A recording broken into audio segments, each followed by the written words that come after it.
Hey guys, welcome back to Electrical Car Repair Live. Thank you guys for watching and subscribing to the channel, guys. If you have a code related to oxygen sensor, the sensor one, this is the Upstream Oxygen Sensor on Chevy Cruze, guys. We'll show you guys how to probably find a fuse that causes that problem, guys. Let's say you put a new sensor and it's still bad, you still get a code. There is a fuse, guys, that controls that oxygen sensor. Oxygen sensor 1 and 2, also known as Lambda 1 and 2, they have two different fuses, guys. One oxygen sensor has one fuse. So, let me quickly introduce you guys. We have more than 200 videos on this car. Our goal, guys, is to save you as much money as we can by providing all these videos. All we need in return, guys, like, subscribe, and drop a comment below and give us recommendations, what you like, what you don't. So, we need to go ahead, open the hood now. Okay, and all the tools and parts, guys, okay, including the replacement fuses, will be listed in the description of the video below. Doesn't matter if you have the 1.8 or 1.4 engine, the fuses will be the same.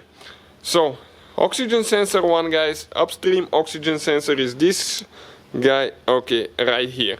This is the thing that we need to check now. So, we need to go ahead, okay, and remove that fuse box cover now. Okay, there is 3 clips that we need to remove.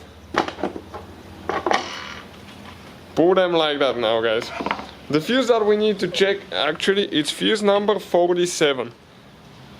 Okay, this fuse right here. This is fuse number 47, the number is next to it. So I'll be using the fuse puller. There is one little clip here that we need to pull back and pull it up. Grab the fuse, pull it out, then squeeze on the back and remove the fuse. Now this fuse, guys, you can definitely see that it's burned, but sometimes it's really hard to tell. So I'll recommend to use a voltmeter. Okay, we have this one. This is amazing voltmeter, guys. It has the true RMS. It's really good for car diagnostics. Check it out, listed in the description of the video below. Nothing sponsored here, purchased by us, but we definitely recommend it. If the fuse is bad, it's not going to change anything here. Now, I'll get a new fuse, guys, okay, from the fuse box. Okay, another 10 amp fuse. And now if I test the good one, okay, let me show you now. Definitely, guys, okay, this is good. Perfect, there is good communication here.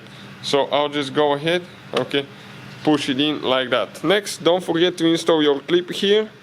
That's very important because you will need it next time, and don't forget to put the cover on later, guys. Okay, like that. So, thank you guys for watching. Please subscribe to the channel for more videos and see you guys next time.